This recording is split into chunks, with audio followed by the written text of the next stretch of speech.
Dito nga sa channel natin na Ordinary Guys Try, tinitikman natin yung iba't ibang klase ng alak at kung ano-anong pwede nating tikman ay dito ko siya ina-upload. Kaya naman, meron tayong binili na chicken pastil. Alam nyo naman na medyo mahilig ako sa mga ganito. At nakatikim na rin ako ng chicken pastil sa around Cotabato na kung saan naman dyan nag-originate yung mga chicken pastil sa mga bandang Mindanao Park. And natikman na rin natin yung isang chicken pastil na in-upload ko rin dito sa ating YouTube channel. Kaya naman, without further ado, buksan na natin to. Sa mga nakakakilala kung saan ko to nabili, sana suportahan natin yung seller na to. Talaga namang napakasipag nun at kahit papano simpleng pagtulong natin sa kanya napakalaking bagay na. At nakita nyo naman yung kanyang packaging. Kung mapapansin nyo, eto na yung sinasabi ko mga tropa sa packaging niya. Medyo siguro tumapon or nagkaroon ng spill. Para sa akin sana mas i-improve mo pa yung packaging ng inyong mga produkto. Hindi naman tayo dito para mang-bash. Ito ay talagang mga legit experience lang yung sasabihin ko dito. At buksan na natin to. So sana hindi siya nabasag mga tropa, no? Kasi nung binili ko to, medyo parang isang linggo na. Sana hindi naman siya basag. Ayan o, pero nagkaroon ng spill or tumapon. Medyo mabaho na yung amoy niya mga tropa ko. Mukhang sayang yung bili natin neto. Parang medyo inamag na siya kasi hindi ko siya agad nabuksan eh. Nako po, eto na nga. Natapon nga talaga siya totally. Ayan o, so siguro hindi ko na to kakainin for food safety na rin. Sabi ko na nga ba, natapon siya. Ayan o, medyo minalas tayo dito sa isa. Pero anyway, eto yung chicken pastil na classic niya. Sana i-improve mo pa yung lalagyanan mo, yung takip mo at bibigyan din kita ng tips. Eto, hindi ko na to kakainin mga tropa for food safety din natin. Again, hindi tayo dito para mang-bash mga tropa, kundi para rin sumuporta dun sa tao na kung saan ko to binili. And sana naman etong isa, hindi siya nag-spill. Dun sa pinagbilihan naman natin na chicken pastil nung nakaraan na in-upload din natin dito sa ating YouTube channel, talagang alam mo yung secured din talaga yon. Pero eto yung experience natin, medyo bad experience lang talaga. So etong isa naman niya, hindi naman siya natapon. So eto yung spicy siguro na flavor. Hindi ko alam kung paano natapon yon mga tropa, no? Kung anong nangyari doon, baka hindi masyado nakasara. Eto kasi mga tropa yung magiging pinaka-tip ko sa lahat ng gumagawa ng chicken pastil. Lagyan nyo mga tropa ko ng ganito.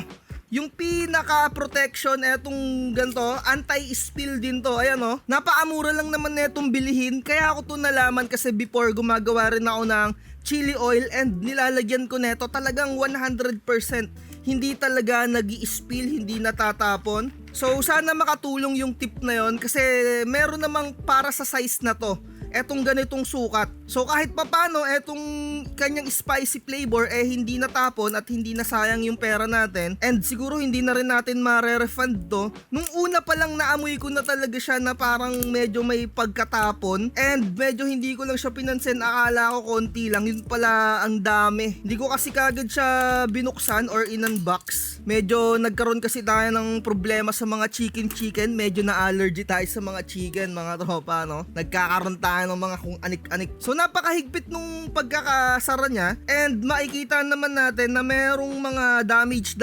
yung lata or yung takip niya. Siguro i-improve mo pa yung paglalagay mo ng bubble wrap, kulang pa siguro. So ayan o, pingas-pingas, pero anyway, basta mabuksan natin to at masubukan natin. Ayan, napakahigpit naman talaga nung pagkakasara. Hindi ko alam kung paano nag-spill. Ayun o, kagaya niya sinasabi ko, wala siya nung pinaka-protection sa taas. Kaya talaga may possibility na mag-leak. Smell test tayo mga tropa. In fairness mga tropa, mabango yung kanyang chicken pastil. And etong mga ganitong klaseng chicken pastil, hindi na to yung mga tipong mga OG na chicken pastil. Kasi natikman ko yung chicken pastil talaga sa Cotabato. As in, medyo sabihin na natin na hindi siya nagkakalayo sa pinakalasang-lasang adobo. At hindi siya mamantika din mga tropa sa natikman ko doon. Eto syempre medyo in-enhance na to. Pero napaabango nung chicken pastil niya, sa totoo lang. Hindi siya kaamoy nung natikman natin nung nakaraan. At eto, meron tayo ditong fried rice at normal rice. Meron din tayong chicken skin. Tikman na natin to.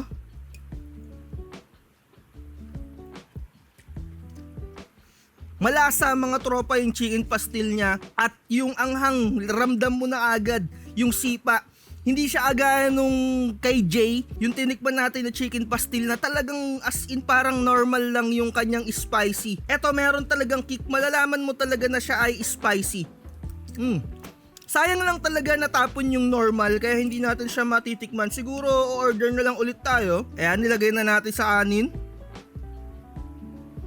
Mabango siya mga tropa, no? Hindi siya yung parang tipong kagaya nung feedback ko dun kay Jay na chicken pastil. Hindi siya parang yung tipong 5552 na may lasa talaga siyang masarap. Kung i-compare ko mga tropa, kung yung lasa neto dun sa natikman natin na chicken pastil nung kay Jay, mas ahead to sa totoo lang, no, sa lasa. And lalong lalo na sa anghang niya. Literal masarap mga tropa, hindi siya ganun kaalat, hindi sobrang dami nung toyo na nilagay. Ramdam mo yung pagka-umami nung kanyang pagka-chicken pastil. And syempre, kagaya ng sinabi ko, hindi na to yung parang pinaka-OG talaga ng pastil. Ito na yung mga enhanced version. And nabili ko lang siya around 180. Kasi alam naman natin kapag bumibili kayo sa mga online store, may mga kaltas pa yung mga application na yan. And dito sa tropa ko dito, sa kapitbahay namin dito, yung ganitong klase na pastil, around 140 lang niya nabibenta. Kasi syempre, wala nang mga kaltas ng mga application yon. And given naman kung sa online ka bibili, yung mga Shopee, yung mga TikTok, may mga kaltas yan.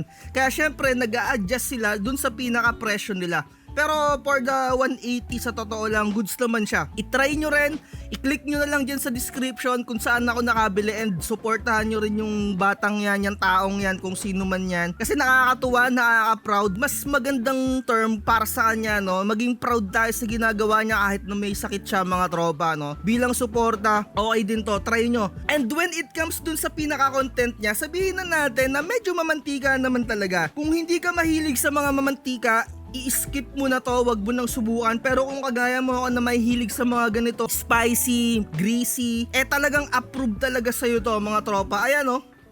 And kung i-rate ko to, pasok to sa akin 4.5. Masarap siya, literal. Yun nga lang, sana i-improve mo pa yung packaging mo. All in all, para sa akin masarap siya. Approve, like, share, and subscribe. Bye-bye.